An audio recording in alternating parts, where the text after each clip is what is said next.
2, 1. What is going on, guys? Christian from the Lane Prey MMA podcast, joined this week by Trenton. What's up, buddy? How's it going, man? Doing good. How about yourself? Doing good. It feels good to be back. Agreed. All right. So we don't have a whole lot of time, so we're just going to run through real quick our picks for UFC 273. In terms of the early prelims, I didn't really see anything that I wanted to really talk about in the early prelims. I think the Vink Pichel and Mark Madsen fight will be interesting. Obviously, Mark Madsen's undefeated, and Vink Pichel's, they're both in their late 30s. So, but Mark Madsen is a great wrestler, and he's got a lot of, momentum behind him. So I think that's the one fight that really sticks out, but I really don't have much to say in terms of that fight. So. Yeah, Mark Madsen showed some promise in his last outing, I think. It was a while ago. Yeah, but his career's he's late in his career already, but he's a great wrestler. I thought he called out Gregor Gillespie in the last one. I wonder what happened with that scenario. It was who's the best wrestler? Yeah. And I don't know what ever happened with it. His last fight, he beat Clay Guida. That was who he beat. Okay. And that was in August last year. And then he was supposed to fight Vink in February, and that got canceled. And every time I see Pichel fight, I'm like, is that Cub Swanson? I always think Cub Swanson too. I'm always like, God damn. So yeah. I guess in terms of that I don't really have anything. I think it's probably just going to be a lot of grappling. That'd be my guess. Pichel's a good striker, but Madsen, I think he'll withstand and he'll be able to just control the fight, just because he doesn't strike me as a guy that's much of a finisher. It's more grappling based. So yeah, I also don't see him taking risks. I think he'll just try to do his wrestling and implement his game plan instead of try to stand and bang, so yeah. That'd be the smart route. Yeah. All right. In the welterweight division, kicking off the preliminary card, we've got Mike Malott, who's coming off of a win on Dana White's Contender Series. I think he last fought in October. And then Mickey Gall, who obviously one of the originals, one of the OGs on Dana White's Contender Series. In this one, I want to go with Mickey Gall in this fight strictly because he does have that octagon experience. He's fought in there at least 4 or 5 times now at this point, because he fought CM Punk, he fought Brian Barberena, somebody else. He lost Diego, Alex right? Morono. Diego Sanchez, didn't you fight him? Yeah, he lost to Diego. Remember that? He lost to Diego Sanchez. That was one of Diego's last 2 or 3 fights before he got cut. Hell, I'm just gonna go out on a limb here and go Malott wins. Just because Mickey is super hit or miss. He's kind of like a Tim Kennedy or a Bobby Green, or it's has flashes, but I don't know. The consistency is never there. No, so I'm gonna go Mike Malott in this one. Okay. I didn't see the Mike Malott Contender Series fight or anything like that, so I think it was a finish. I think it was a submission, if I remember correctly. Okay. But I remember the last time I picked against Mickey Gall, so I'm going to go with Mickey Gall on this one. When was the last time you picked against Mickey Gall? I think it was in the last fight that he did. Oh, he lost Alex Morono. Or maybe it was the one before that then. Let me see. Yeah. I'm going to look at his record. Or maybe I chose him in the last one and I lost it. Yeah. Maybe that's what happened. Which I think it was the Williams fight. I think it was the Williams fight that I thought he was going to lose, and then he won it. So, Morono, huh? Okay. Yeah. And Alex Morono just starched Cowboy, which everybody seems to be doing. Yeah. But, so are you going to go Mickey Gall, sticking with that pick? Hey, fuck it. Why not, man? Yeah. I'll go with Mickey Gall. I'll stick with my gut, even though it was the wrong reason why I got to him. Yeah. Next up in the women's bantamweight division, Aspen Ladd and Raquel Pennington. Obviously, Aspen Ladd stepped in. I think her last fight, she stepped in on late notice and lost to Norma Dumont. Isn't that a higher weight class or no? Yeah, it was at featherweight Okay. because she wasn't going to be able to make weight and that was like early October against Macy Chiasson or Chason. And she pulled out because she was having problems cutting weight because she was on her period. Oh, that's right. And so she wasn't able to get off that weight. And then it was like 2 weeks later, she stepped in on short notice and lost to Norma Dumont. And then now she's fighting Raquel Pennington, which is that's not an easy fight by any means. No. But I do think Aspen, I'm gonna go out on a whim here and say that she did do the correct things this time in terms of her training camp and probably got her weight down a little bit sooner with the off chance that something did happen like last time. And she got worked pretty badly by Norma. So I'm going to go with Aspen in this one. Raquel's, obviously she's a former title challenger. But I just think Aspen Ladd's the younger and better fighter. She's more technical, whereas Raquel's like wants to bang. So I'm going Aspen.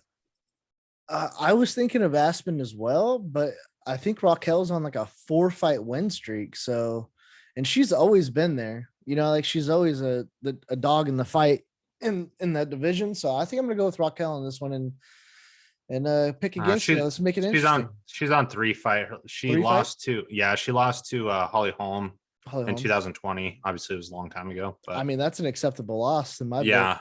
For sure. I mean, she's a former champ, and she's a staple in women's bantamweight and featherweight. So Aspen Ladd is younger, and she needs to get this win, I think. But it'd probably be the biggest one of her career up to this point. So she came out hot, man. She started out hot. She just had she's on like a little slope of a streak right now. So hopefully she turns that around. I actually want Aspen to win, but I'm going to choose Raquel. If Aspen wins this fight, she calls out Miesha Tate, because Miesha Tate was the one that was just like absolutely shitting on her. And it's like, you can't even be a professional and make weight, and then 2 weeks later you go up and fight at featherweight. Like, what the fuck? I think that's a good fight I'd like to see. I might choose Miesha in that one, even though I didn't think Miesha looked great recently. No, she got whooped pretty bad. All right, next up. I hope Aspen Ladd has improved a bit. No, go ahead. No, I hope so too. I think that she's had a series of unfortunate events come, and maybe that's also, if you're not used to fighting at 145 and you go up to 145 and it's that girl was way a lot stronger, a lot bigger. That girl was way bigger, and then the whole period thing, just like I said, a series of unfortunate events that probably shouldn't have happened. And then, maybe we'd be talking about a different scenario here. She's ranked number 4. So yeah, for sure.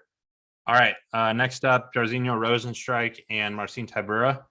Jairzinho, obviously, and for him, his only losses have really come against guys that like you'd think like, okay, that makes sense. Like, you lost to that guy. Obviously you got starched by Francis, lost to Curtis Blades in a decision, which wasn't like an amazing fight by any means. And then he lost to Cyril Gall. So, and that also really wasn't like an amazing fight either. It was like a technical fight. But I'm really hoping that Jairzinho can like solidify, like get a big, maybe even a finish in this fight. Marcin Tybura is good also. He's coming off of a loss to Alexander Volkov, I believe. And I like, when you're losing to guys at the top, there's no shame in that. It's kind of like you look at who Curtis Blades has lost to. He lost to Francis Ngannou twice, and he got starched by Derek Lewis. So, guys that are in the top. So there's no shame in losing to those guys. It's just, getting yourself back up on the horse, and hopefully Jairzinho gets back to his knockout ways. But Marcin Tybura is no such. He's in the heavyweight division. Everybody packs power. So I'm going to go with Jairzinho on this one, though. I agree with you. I'm going to go with Jairzinho as well. I like Marcin Tybura. He reminds me of like a I guess like a less effective dude that's been knocking everybody out from like New Zealand. What's his name? The Shui. Oh, Tai Tuivasa. Yeah. He reminds me of like another him. Like he's always down for like a slugfest, but Mhm. I think that's probably the wrong move to do against Jairzinho. So I think Jairzinho is just more technical, which yeah, he has the power, but also you look like Tybura's got some hand speed, but yeah. Well, Jairzinho got in bad positions in that fight with Alistair, and he pretty much should have lost until he got that walk-off finish and busted Alistair's face open and ripped his lip into 5 pieces. yeah. All right. That's our first agreement right here. Let's go. I know. We're on a roll. Next up is the guy who I am so excited for to headline the preliminary card, Ian Garry from Ireland. He's going up against Darian Weeks. Darian in his last fight lost to Brian Barberena. Ian Garry, I think he beat Jordan Williams, if I remember correctly. Like pretty much, it wasn't really walk off, but it was like right before the end of the round and starched him. So guys like Ian are super exciting, especially because the Connor movement. All the guys from Ireland, it's kind of like that's what you want to be, or guys from the UK, it's like you want to be the next Conor McGregor. But Ian is a larger, he's a welterweight, and his striking is on point. He's fun to watch. He's pretty young, isn't he? He's 24. Yeah, I'm pretty sure I saw a picture of like Conor McGregor with him Ian when he was like younger. You know what I mean? And like he was a lot like, younger. "Oh, this is gonna be the future" or something like that. And yeah, now he's here. So yeah, I'm excited for this one too.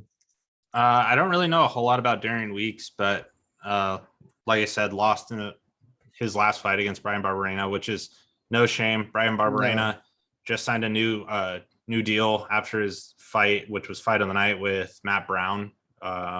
In last week, was it last week? No, last week. Yeah, last week. Brown did one last week, I think. Yeah, and UFC Columbus in the fight night.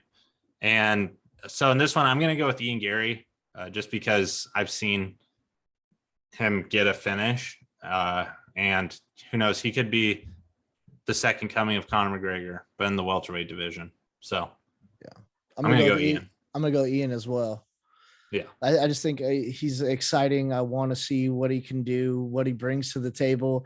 If the hype is real, and it's not as quite as hypey as like Conor when he came, but he's still got a lot of hype. So I'm ready for it. Let's see it. Yeah, for sure. All right. Kicking off the main card, we had a pullout twice for Kelvin Gastelum. He was originally scheduled to fight Nasruddin Imavov. Imavov had to pull out due to visa issues, I believe. And then Dricus du Plessis was supposed to step in to fight Kelvin. And then Kelvin had to pull out, and then had like just a really weird, I don't even know how to explain it. Like it was kind of like mystic. It's not April Fools. Yeah, it's not April Fools. It was kind of like a mystic, like mysterious thing. He's like, I don't want to talk about it. I've been advised not to. And it's like, okay, well, whatever that means, I guess. Sure. To me, that implies that the athletic commission doesn't have to come out and say that somebody tested positive for anything. It's up to the fighters to admit it and just break it on their own now.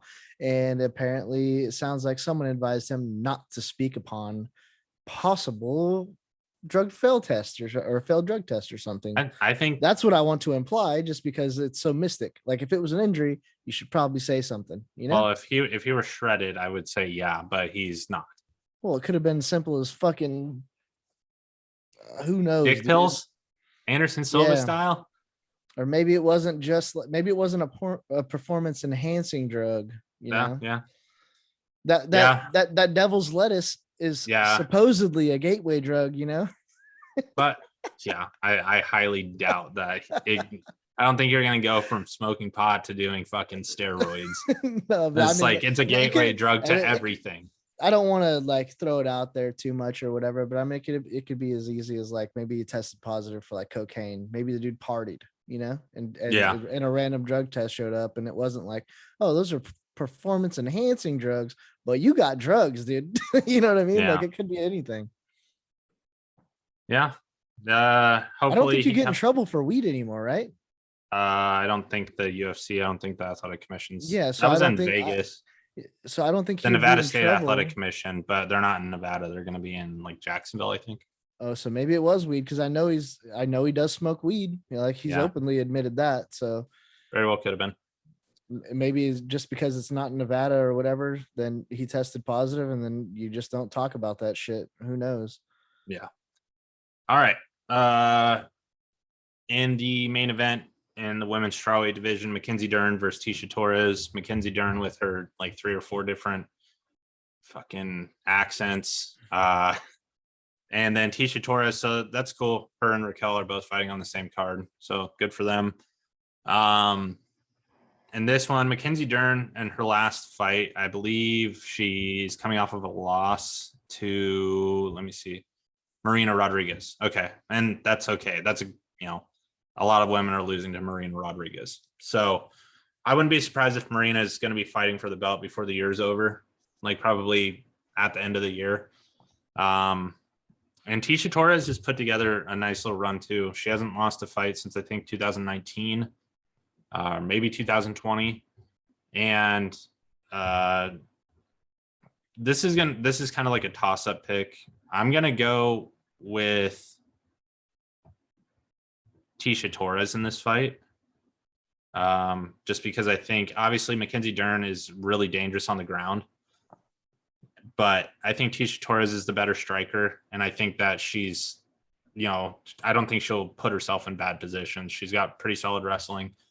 So I think if it goes to the ground and there is some grappling exchanges, I don't think Tisha will expose herself to get finished, which I think that's her best chance of winning is by finish on the ground. So, yeah, Tisha Torres is my go. That's my pick. All right. My gut says Mackenzie Dern. I Oh, think her size is going to be an advantage. I think she's going to be able to take her down. I think that's when Mackenzie Dern has a big problem, is when she can't get people to the ground. And usually those people are like bigger, stronger girls. So I think Mackenzie Dern's going to be able to get Tisha to the ground, and then she's going to be able to pull off a submission.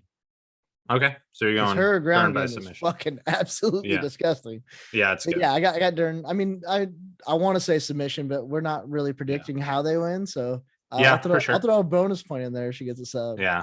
Okay. I think that's her best chance of winning is by submission. I don't see. I think Tisha would win. Like, I think Tisha is gonna win by decision. Yeah. Whereas Mackenzie's best chance of winning is gonna be submission. So, all right, this is where stuff gets super interesting. Woo, baby. Welterweight division: Gilbert Burns versus Khamzat Chimaev, and I think you and I are in agreement on this pick. I'm going Khamzat. Just because I'm on that hype train, dude. I'm on that hype train so hard. Gilbert Burns, obviously, we haven't seen him fight in a while. I think his last fight was against Stephen Wonderboy Thompson, and he won, right? Yeah, he did win. And then before that, he lost to Kamaru, so he hasn't fought since July. He's been trying to get a fight. Best of the best, dude. Yeah, and he's taken all the risk. And there ain't much reward. But I really believe in Khamzat. He ragdolls Alexander Gustafsson and Alir Latifi in training. Those guys are heavyweights. And obviously Gilbert, we've seen what he can do. He's got phenomenal ground game. His submission game's on point. His striking has gotten extremely good. Like, I mean, he rocked Kamaru in their fight at one point. And obviously we've seen what Khamzat can do. He's been hit one time in like 4 UFC fights. So we've never seen him get really tested, and this is the perfect test for him. I just think he's going to withstand this test. And I wouldn't be surprised if he finished Gilbert Burns. I would honestly wouldn't be surprised if he finished him. Okay. I'm going to go with Chimaev as well. I'm not going to lie. This is a toughie for me. As much as I love Khamzat, like at the end of the day, Gilbert Burns is probably one of the worst matchups for him in this division right now. But he wanted Like, it. yeah, I'm just saying, like, because his stand up is fucking getting nastier. Like, Yeah. Gilbert Burns stand up is not like it's pretty fucking good. Like, I've seen him put people's lights out. He was fucking. His ground game is disgusting, and that we all know what Chimaev wants to do. He wants to take him down and ground and pound his ass out or put his lights out. Well, this Yeah, dude's but like we've also seen him do a one-shot KO. KO, yes, but this dude's a legit black belt. Like, it's going to be tough to get a sub on him unless you just completely annihilate this motherfucker. You know what I mean? Yeah, but the thing is stand-up like, game, we've seen way more of Gilbert stand-up than we have of his. We saw a one-punch KO. Like, that's all we've really seen. So I don't know, man. Like, this is a tough matchup, but I got Khamzat because I'm fucking all aboard. You're on that the dick hype riding. train. But he's facing number 2, bro. Number 2 in the division. Like, this is gonna be a wild fight. If he does this, that's a title shot, baby. I think he'll get a title shot with Kamaru before the year's over. And I honestly wouldn't be surprised if he beat Kamaru too. I mean, nothing would surprise me with this dude because he's already blown my mind. You know what I mean? So, like, the only thing that's going to surprise me, and it wouldn't even shock me that bad, but like if he just goes out there and gets outclassed. And why would that kind of shock me, but not really? He's fighting number 2, and he's only fought not even the top 10 in this whole career yet. You know what I mean? So yeah, like, Li Jingliang, it wouldn't blow my mind, but that's fucking impressive, dude. This guy's got the balls of a fucking god. You know what I mean? Like, he's like, hey, dude, I fucking 4 fights in the UFC, shit on everybody, throw me number 2. I'll smash him too. And then I want my title shot and I'll smash him too. And it's like, fuck, dude, the cojones on you. Like, yeah, I'm super pumped. That's the one fight that I'm most excited for. Yeah, on this entire card. Yeah. Like this fight, I'm all aboard. The only thing that I could have wished for better, and I think this would have hurt Khamzat, if it was a 5-rounder. Like, I wish this was a 5-rounder and they had 3 5-round fights on this card. That'd be great. Yeah. Well, pretty much for the most part, I think we've picked pretty significantly with or pretty similarly, I mean, with both of us, besides the Mackenzie Dern pick and then one other. So do you think Khamzat has to finish? Do you think he can win? No, I think he can win by decision. Yeah. Ooh, I don't know. I'm scared. That was the thing. Look at Gilbert Burns. The reason why he beat Wonderboy is because he took him down. Yeah. He didn't do any sort of striking with him. And smart, though. No, absolutely. It's 100. That was the correct game plan. Not only is he really fucking good, he's intelligent. You know, that's a problem too. Yeah. But I just think that Chimaev, like, the guy trains like a fucking beast. Yeah. So I think he's just that guy. He is that guy. I think he's gonna win. I really hope he is, man. I really do. Yeah. Because I just need like another fucking crazy superstar, because a lot of them are fading. I know. Connor's faded, like he's faded hard. Dustin Poirier faded. Not really a superstar. He's fading. Like, people, all these hype on these guys. Where's Nate Diaz? Faded. Like, they've waited too long. They've held out too long. Their careers are on the back end, and it's sad because they're technically not that old for the fight game, but they've had so many wars in their life that they're like ancient now. Like, it's crazy. Their fight clock I need a young to run out. Up and coming, hungry motherfucker. That's why people like Patty the Batty are exciting. Yeah, he's not the greatest in the world. He's gonna get fucking caught. He's like, we don't get knocked out. It's like, you're gonna get knocked out, dude. Like, scouts just don't get knocked out. But I mean, he's not the type of hype train that Khamzat is, but he's a guy I want to root for. You know what I mean? Like, he's fun. Like, I like that. Sean O'Malley. I don't think he's the greatest ever, but he's fun. But he's fun. They're entertaining. You want to root for a star, you need somebody to jump on. And Khamzat is the one that might be the best star. And this fight's probably going to show it. Like, if he comes out and like, it's a close fight or whatever, I still like have hope in him, because like, if he wins, if you know, either way, if he wins and he wins by like a close decision, I'm still like, you know what? Fuck it, dude. That's a jump up in competition, and he fought like a dog and like won a decision. That's still impressive as fucking his 5th fight, you know, like the only way his train gets derailed is if he gets fucked up. Finish. You know, and If then he it's gets like finished, shit.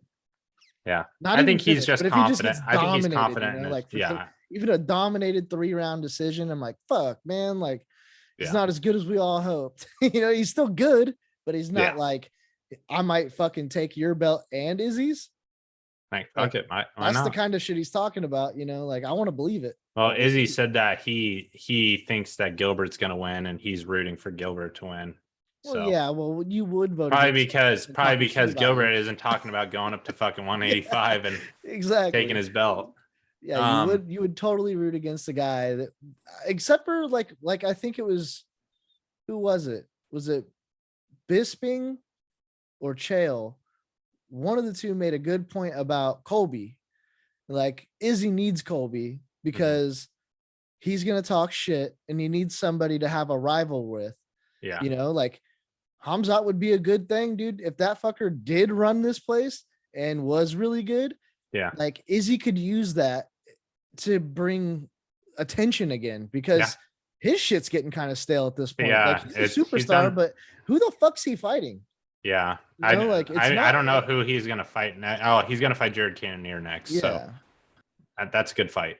That's a good fight, but it's not like one of those huge pay-per-view draw fights, you know. Like I think that's happening in July for International Fight Week. So, but could you imagine like a Khamzat versus Izzy? Yeah. Woo, especially if he wins the welterweight belt. Like now we're talking big monies. Yeah, for sure. All right. Bantamweight co-main for the championship. Aljamain Sterling, the fake champ, versus Peter Yan, interim champ and real champ. I think that like I really don't even have a lot to say about this fight. I think Peter Yan is gonna fucking ragdoll Aljamain, and I would not be surprised if he finished Aljamain.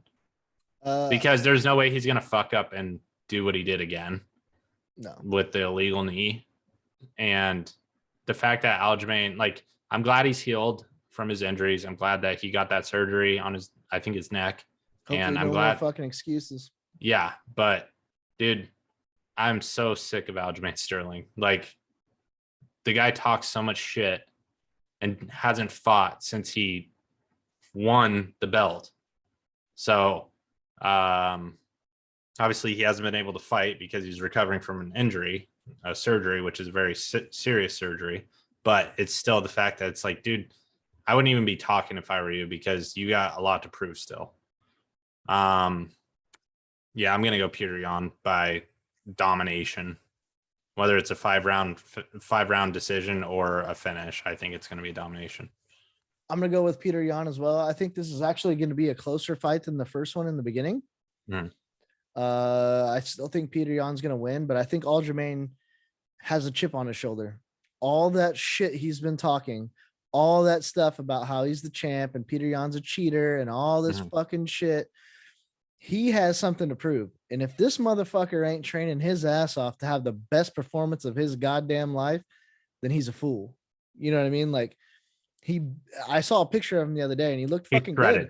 He looked fucking dude. good, but I don't know if that's going to help him. No. You know, at the end of the day, Peter Yan's a fucking savage. So, I mean, it is what it is. I'm rooting for Peter Yan. I hope he wins. In my opinion, he's the real champ and the interim champ. So he's already unified those together as well. Yeah, pretty much. You know what I mean? Like, it is what it is. Aljamain got gifted that. Yep. It should have been a no contest or something like that, or it could have been. And they could have just fucking rematched later. Yeah. You know, they didn't have to give him the fucking belt. I think that was like the judges or the refs' decision to do that at the time.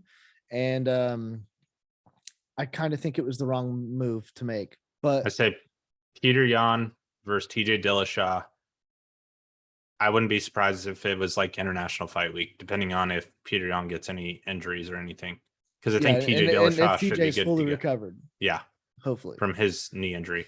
So And then I'd love to see a rematch with Corey Sandhagen, even though it already happened. I'd like to see another rematch because I fucking love that dude. Every time he fights, it's entertaining as shit. yeah. So it is what it is. All right. And last but not least, main event, featherweight title, Alexander Volkanovski versus the Korean Zombie, Chang Sung-jung.